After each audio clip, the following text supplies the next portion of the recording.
49er gang. What's good, faithful? It's your boy DK back again with another video on the Lockdown Defense Sports Network. The 49ers' first preseason game is in the books. So today, we're breaking down the biggest winners and losers from San Francisco's first preseason matchup for 2026. Diving into the hottest position battles on the roster, and wrapping things up with my latest 53-man roster prediction for the offense and defense. As always, if you enjoy 49ers content and want the best training camp coverage all season long, make sure to hit that like button, subscribe to Lockdown Defense Sports Network, and let's get started. So, San Francisco 49ers played their first preseason game of 2026, and they fell to the Tennessee Titans 19-13. After watching this game, I came away with some really encouraging signs. There's also a few areas that definitely needed some work. So let's get into it. First, let's start with Deshaun Striblin. He looked good, man. He was one of the biggest winners of the night. The rookie wide receiver, man.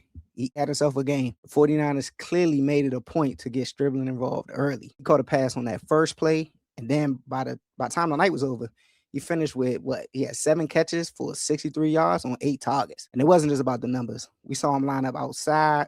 We saw him work from the slot. We saw him make contested catches. We saw him win down the field as well. And one of his biggest plays was a 32-yard reception down the sideline. Nice little grab and catch. It was nice. He also had a drop early on the third down slant. So it's still stuff that needed to be worked on. But overall, that was a good debut for Striblin for his first preseason game.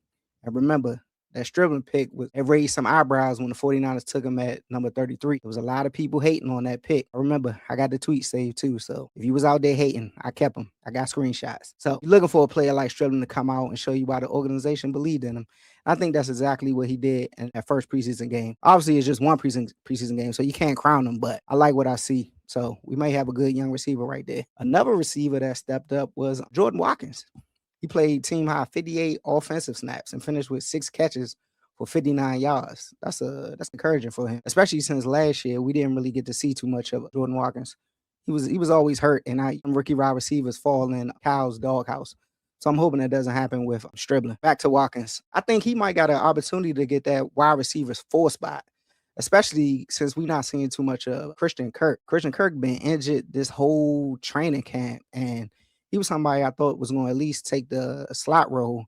And that was before we even got Debo. I was picturing him, Mike Evans, Pearsall, and then Kirk in the slot. But since we got Debo now, I think Debo might take the slot, and maybe they put Striblin on the outside. But who knows? Jordan Watkins could still get that wide receiver 4, especially with the injuries that we have. Like I said, Kirk is injured. Jacob Cowing is injured. So it's opportunities for him to get on this roster. Now, Watkins did say he needs to improve his blocking in the run game. And that's something I'm definitely going to be watching over the next couple games, because let's be real, you can't stay on the field for Kyle Shanahan if you're not willing to block. We know how important blocking is in that offense. If you can't block, you is not getting the rock. All right, let's see. Let's talk about Curtis Rourke. Started the game ahead of Adrian Martinez in the competition for the number 3 quarterback job. Honestly, I thought he looked pretty good. He completed 12 14 passes for 101 yards, including that big 32-yard connection to Striblin. Keep in mind, he was also going up against Tennessee's first-team defense. They had players like Jeffrey Simmons was out there, one of the best D tackles in the NFL. And the 49ers were playing with the offensive line, so he looked pretty solid out there. I thought of some positives, but unfortunately, his night ended early, of course, with an injury. For some reason, Kyle called a quarterback sneak from the 4-yard line, and he broke his ribs pretty much. He stayed in to finish the drive, which resulted in a 49ers touchdown, but he didn't return after that. And there was some concern on the sideline because they said he was having trouble breathing. So they had to take that man to the hospital. The good news is he came back out from the hospital. He actually went to practice this week. They said he has some broken ribs. So I doubt he plays. Well, I don't know. They play the Chargers on Thursday for the second preseason game. So I guess they can tape that rib cage up, tape the padding around the ribs, I should say. And maybe he plays on Thursday. I'm not sure particularly how that's going to work out. He needs to get on the field because they need to see what they have in Curtis Rourke. Because I know that Mac Jones will not be there next season. I'm surprised he's still here this season, but I'm glad because you need that insurance. But next year, for sure, I don't see Mac Jones on the roster. And they need to see what they have in Curtis Rourke. We'll see how that goes. Let's switch over to the defensive side of football. Grayson Horton, man, this dude was everywhere. Horton looked like a wrecking ball against the Titans offensive line. He was able to hold his own against the double teams in the running game, and he recorded a tackle for a loss. Even had a sack that was unfortunately called back because of penalty away from the play. But the talent is clearly there, and that's what you want to see from your 49ers. Need way more juice on that defensive line, and Horton looked like he could potentially provide it. I could just imagine him alongside Osa Odigizua in the middle, and then you got Bosa on the end, and maybe Michael Williams on the other end. That's a nice little D line right there. It could be a nice little interesting combination. I don't want to overreact after one game, but Trent Williams was talking him up too. So that should tell you right there that dude is pretty nice. So if he continue to play like this, they're gonna have to keep that man on the field. So I'm real excited to see what Horton looks like going forward. Excuse me. But now with Now, while Grayson Horton was impressive, I can't say the same about everybody on that D line. Man, I don't know what happened to my man Alfred Collins. Alfred Collins was real good last year. He had that forced fumble last year when we played the Rams. That was big to help us upset the Rams when we had to be like 10, 15-point underdogs, and we in that game. And essentially, that got us in the playoffs for real. Alfred Collins was getting pushed around in this first game. Romello Height didn't do nothing. I was really looking forward to Romello Height because we need D-line, the edge rusher help bad. And he wasn't making no impact at all. He was getting roughed up. So that's a big concern for me. Like I said, the team is just relying too heavily on Nick Bosa, and Nick Bosa is hurt right now. He hasn't even attempted to even get on the field in training camp. So it's like we don't have no D ends out there. Michael Williams still hurt. It's just crazy, man. So I don't know. I was just really disappointed in the D line. And you can't expect Bosa to just carry the pass rush every single week, even when he comes back. And like I said, he's hurt right now, but he'll be back, I'm sure, before the regular season. But who knows? He could probably get hurt again. Speaking of other injuries, two of our veteran free agent cornerbacks, Nate Hobbs and Jack Jones, are both injured now. Hobbs got hurt during the joint practice, and we rarely see him play for real in training camp. He's been hurt the whole training camp, just like Christian Kirk was. But Jack Jones got injured during the preseason game. So Hobbs has that groin injury. Groin injuries can linger. So who knows how long he's going to be out.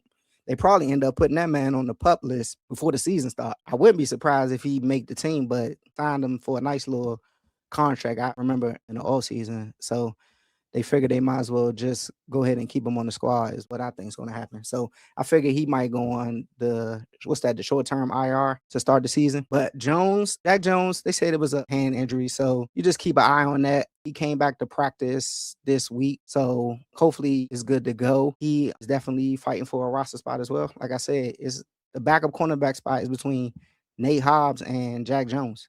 Like one of those two just got to go ahead and get that spot. So overall, what did I think about the preseason game? It was some positives. Like I said, Deshaun Stribling, probably the biggest takeaway. He had those 7 catches for 63 yards, and he showed the ability to make tough catches across the field. And then another kudos to Grayson Horton. He looked like a problem on that defensive line. And Jordan Watkins looked good too. He was making his case to stay on this roster. He was the 4th-round pick last year, who I thought was going to contribute for us. But like I said, it never happened. And it's also, back to what I said earlier, the concerns with the injuries.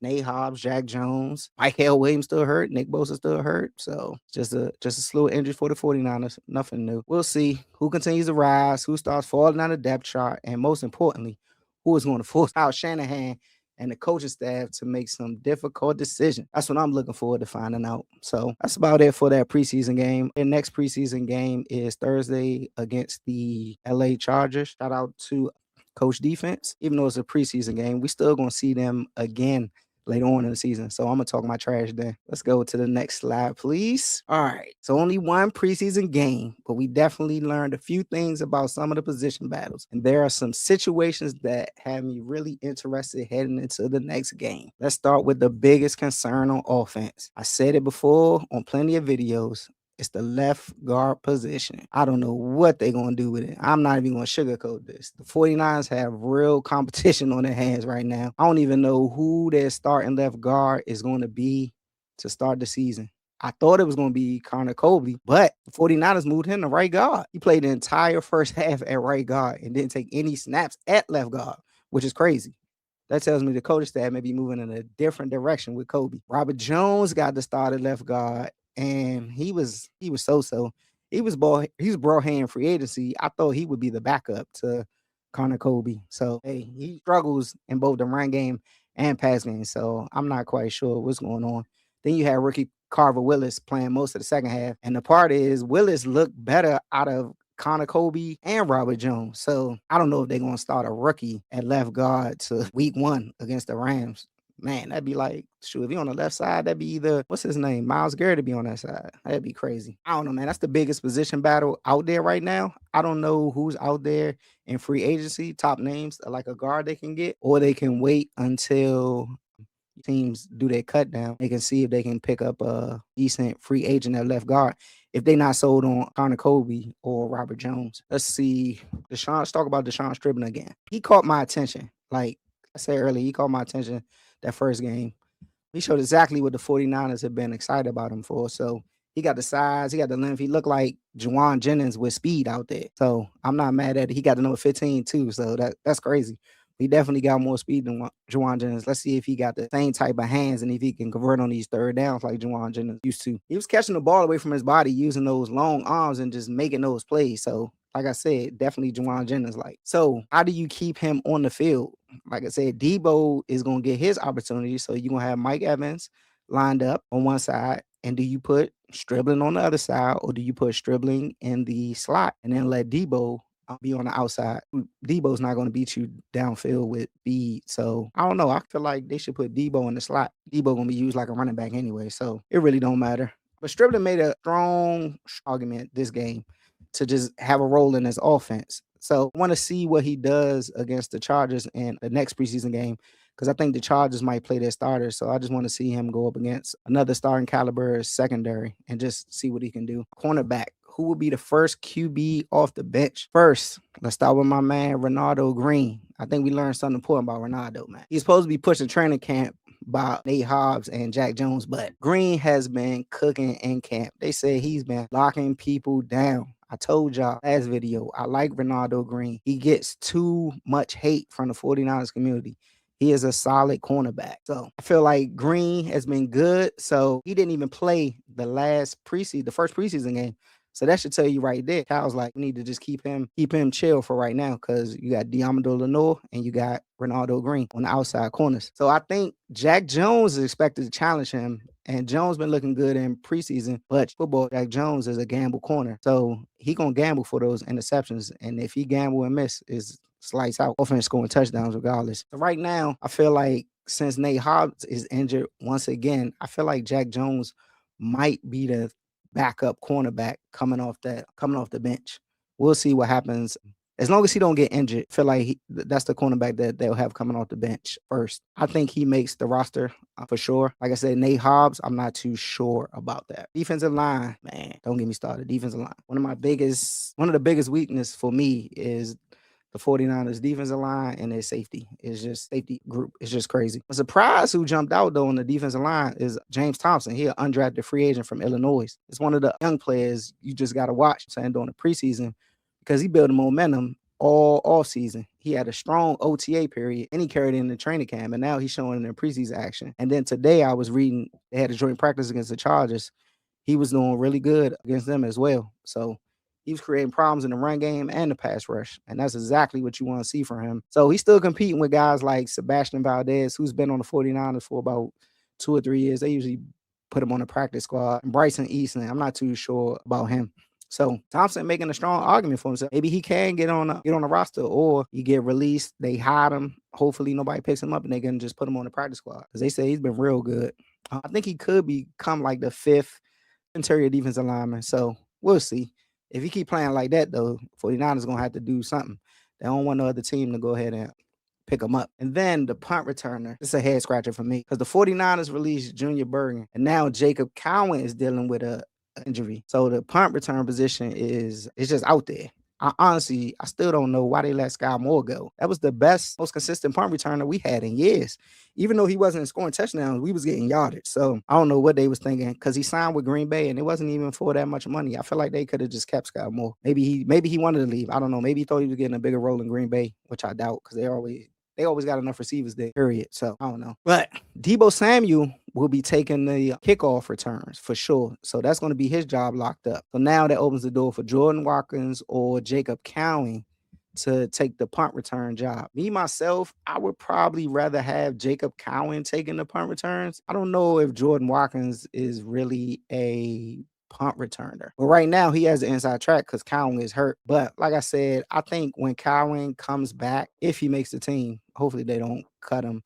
I think they should go ahead and let Cowan return punts. We'll see. Now, let's jump into my 53-man roster predictions. We talked about the position battles. We talked about the biggest questions coming out of the preseason opener. Now it's time to put it all together. Let's start on the offensive side of the ball and see who I have making the 53-man roster. All right. So, of course, let's start with the QB position. We got Brock Purdy, Mac Jones, and Curtis Rourke, who I think are locks to make the team. I think Curtis Rourke, I don't know if they're going to carry 3 quarterbacks to start the season. They might. I don't even know if they could release Rourke because the team going to end up picking him up. Maybe they will have to carry him on the team just so he can stay there. Adrian Martinez, he's decent, but I see him being out, especially since Curtis Rourke is back healthy. Adrian Martinez was the number 3 quarterback last year, but that's only because Curtis Rourke was out for the season. So Adrian Martinez more than likely is getting cut for sure. Running back position. I got Christian McCaffrey, Jordan James, Kalen Black, and Kyle Juszczyk making the team, of course. On the bubble, we got Isaac Arendo. Man, fall from grace. I remember that first year when he took that long, almost TD in Seattle. That man is fast. So, hey, man, he looked out of shape. He hurt. I don't know what they're going to do. That man on the bubble. I don't know how good he is on special teams, that they might want to keep him. But from the way they saying that Jordan James and Caden Black was looking, I don't see a spot on this roster for Isaac Arendo. Maybe they try to put him on the practice squad, but I don't even think he want to do that. I feel like he could be a backup somewhere else on another team instead of being on somebody practice squad. So then you got Patrick Taylor, Sincere McCormick, Khalil Herbert. He got cut. And then Zamir White. Those running backs will not make the team. Let's get to the wide receiver position. We got Mike Evans, of course, Deebo Samuel. You got Deshaun Stribling, Marcus Robinson, and I put Jordan Watkins in there as a lock. Those are my locks for our receivers for now. On the bubble, we got Jacob Cowan, who I said should be the punt returner, but he on that bubble. Christian Kirk on the bubble. That man hasn't played or practiced since probably OTAs. And how long ago was that? You got Will Paulin. They say he been nice in training camp. Then you got Malik Turner. Malik Turner was here last year. He like a solid wide receiver that just catches the ball for you. So he's on the bubble. Out, we got Cardale Hodge, Wesley Grimes, and Trenton Irvin. Those are just camp bodies. I can't even tell you exactly who they are and how good they are. Let's go to the tight end position. We got George Kittle, of course, and then we got Luke Farrell, Jake Tonjes. Y'all know me. I told y'all a million times. I don't like our tight end group. I feel like George Kittle should have a better backup group behind him. They keep trying to hype Luke Farrell and Jake Tonjes. I just don't see it. So on the bubble, you got Braden Willis and you got Josiah Dugire. I don't know how many tight ends the 49ers are going to keep. You have to keep a couple tight ends for special teams, and Kyle likes running 2 tight end sets a lot. So I figure like he might keep 4 tight ends. So I think Braden Willis might make the team. We'll see. Hayden Rucci, he's out. That's not even a question. Now let's get to the biggest position right here to guess. We got the O-line. Of course, we're going to have Trent Williams, left tackle. Connor Colby, like I said, was supposed to be the starting left guard.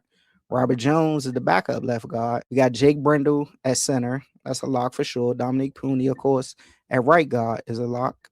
And then we got Colton McKivitz at right tackle. So Carver Willis, like I mentioned earlier, he was playing left guard. He started at left guard and he was playing left guard. So he's definitely going to be a lock if they moving him around at every position. On the bubble, we got Vandarian Lowe. He was just brought in. We got Austin Pleasance. He was here last year. We got Enrique Cruz. He's the 7th round rookie. You got Drake Nugent and you got Brett Toth, who also was brought in. So that's a lot of linemen on the bubble. And it was about 2 or 3 of these who brought in as free agencies on the offseason. So something, I don't know. They ain't been stepping up. 49ers not liking what they see from them. And then on the outs, of course, you got Keon Smith, Brandon Parker, Doug Kramer, and Isaac Alcaron.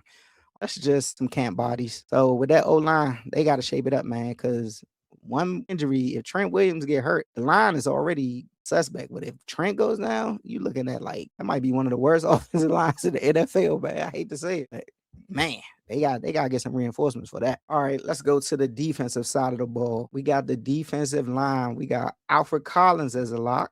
And then we got Osa Adigazua, of course, as a lock. And we got Grayson Horton as a lock. And we got CJ West as a lock. On the bubble, we got James Thompson, who I mentioned earlier, undrafted free agent, who was looking pretty good on camp. We got Bryson Eason. We got Sebastian Valdez. I think, like I said, they might try to sneak 1 or 2 of those players on the bubble. Faithful, what do you think? I think the 49ers should go ahead and make that trade for Vita Vea. They said it was about 3 teams that called Tampa Bay wanting to know what's going on with Vita Vea. I feel like the 49ers should do what they need to do. If they need to give up a draft pick, they should do that. They want to trade maybe Alfred Collins, who ain't been looking too solid. They can go ahead and trade Alfred Collins and the draft pick for Vita Vea. If you got a chance to get Vita Vea on your team, you got to do it, man. That'll lock up the defensive interior on the line for sure. So I feel like John Lynch, go ahead, make that call back to Tampa Bay again, put up that draft pick, and see what's going on. Let's get to the edge rushers. We got Nick Bosa, lock, of course. Michael Williams coming off an injury. They just said today for week 1, that man might not even be ready, which I figured coming off that knee surgery. So, and then you got Romello Height, who I said didn't look too good in the preseason battle. And on the bubble, you got Keon White, who was injured. He was here last year. He was pretty solid. And then you got Sam Okiamont. And then you got Ogbo Oroko Wu. Oroko. Can't even pronounce their names. They're on the bubble. Now, when I look at this edge rush list, it's real weak. So, as I've been preaching, I feel like there's some edge rushes available that the 49ers could go ahead and get. They can either take a look at Kyle Van Noy. You still got Hassan Reddick out there. You still got Joey Bosa out there. And then you still got Leonard Floyd out there. This week, Von Miller just signed with the Cowboys. I thought he was going to be another option for him.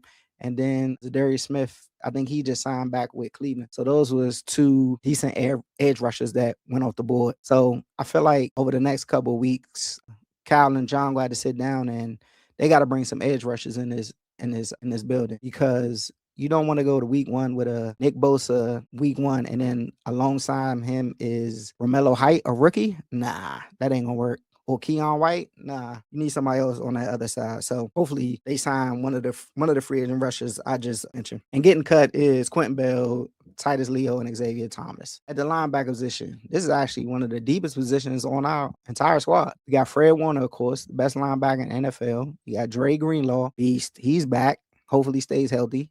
You got Tatum Batoon, and then you got Jaden Duggar, who's been coming on. This man, Jaden Duggar, done beat out Nick Martin, who I have on the bubble. And Nick Martin last year was supposed to be a beast, but he ended up catching a concussion early, and he was out for the whole season pretty much. So I got Nick Martin on the bubble. I got Garrett Waller, who was real good for us in the playoffs last year when we beat them bum Eagles in Philly. Garrett Waller played like a man possessed that game.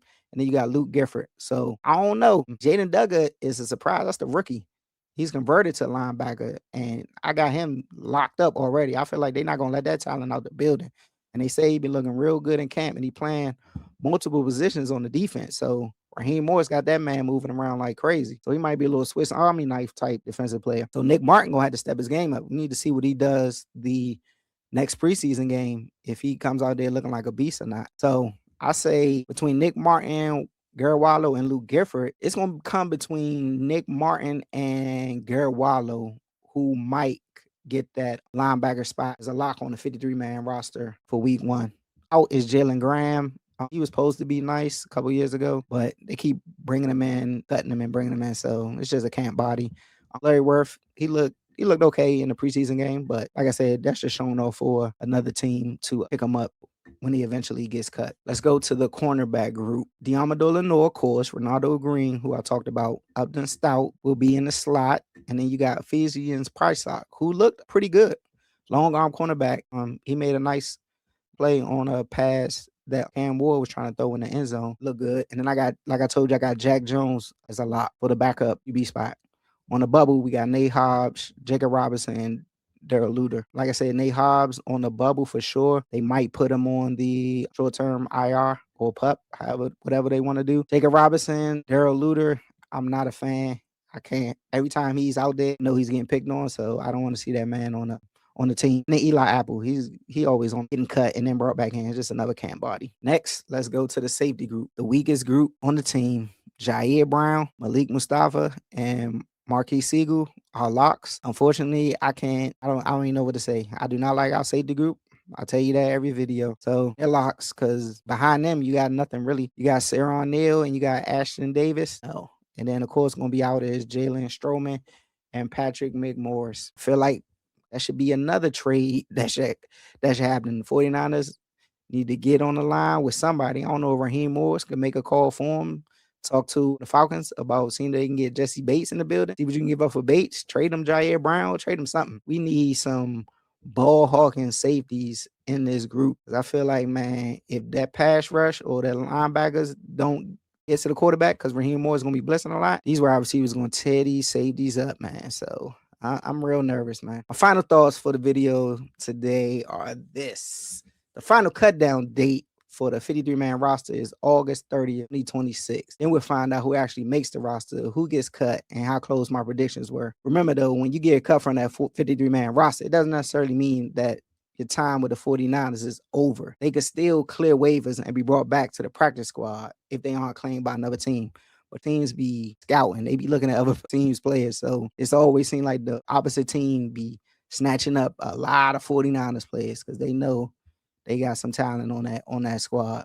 So it's a lot that can happen between now and August 30th. So I'll get back with y'all down the line and we'll see what my predictions look like. But I'm pretty much guessing this is going to be pretty accurate. So if you enjoyed this video, make sure you smash that like button, subscribe to the Lockdown Defense Sports Network for all your daily NFL coverage, and turn on those notifications so you never miss any of our content. You can also follow me on Instagram, Twitter, TikTok at airretro_DK5 for more 49ers news and NFL content. And be sure to follow the Lockdown Defense Sports Network, Twitter, Instagram, TikTok, YouTube, and Facebook for the latest NFL news, analysis, podcasts, and live coverage from our entire team. I'm DK, and you already know, faithful to the Bay, locked in every day.